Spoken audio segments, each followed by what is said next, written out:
England's already won the Meme World Cup. Yes, it's been 52 years of hurt, but it's finally coming home. We're not creative enough, and we're not positive enough.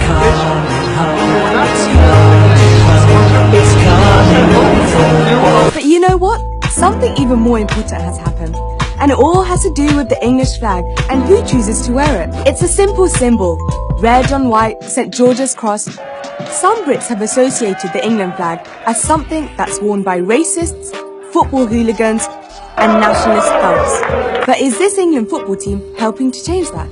There's a good meme going around the internet about, like, if you took all the children of immigrants out of the team, there'd be like 3 players left. This team is a young team, and for me it represents like a version of England that makes me happy. That's Rosina Allen-Khan. She's the British Shadow Minister of Sports, and she thinks it's time that non-white Brits start hoisting the English flag and reclaim it from the far right. But it's not easy for everyone to adopt the flag.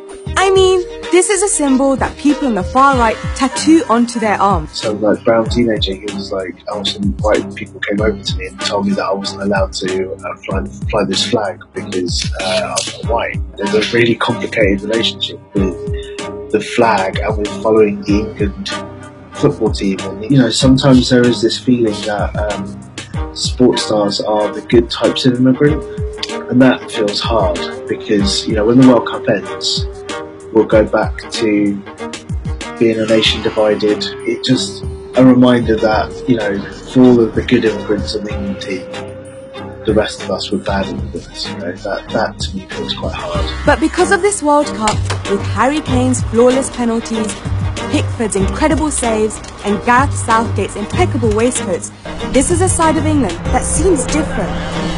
For once, it's totally okay to support this likeable England lineup. It's a youthful, diverse squad, and 6 out of the 11 players who started the game against Colombia have parents of non-English heritage. And the tweets of Kyle Walker, Marcus Rashford and Jesse Lingard were retweeted and liked hundreds and thousands of times. And Raheem Sterling wrote a powerful essay where he talked about being obsessed over by tabloids. It was praised and moved many fans. And maybe it's stories like this that are helping some brown and black Brits relate more to the team, so that their identity isn't going to be defined by a white bloke in a pub. Or it could be that we're just more unapologetic in our many identities. And you can support a national team while also interrogating racism and the country's colonial past. For some, it's better to hear it's coming home than go home.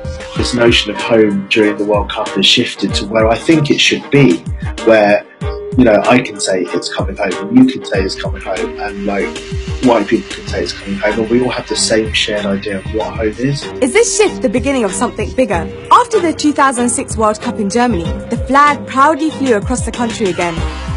During the London Olympics in 2012, diversity was celebrated, and it was an event that showcased everything great about Great Britain. It didn't last, and of course Britain voted to leave the European Union after a campaign that stoked fear of migrants.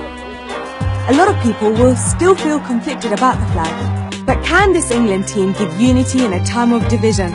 And is it something everyone can finally get behind? After all, this is the beautiful game.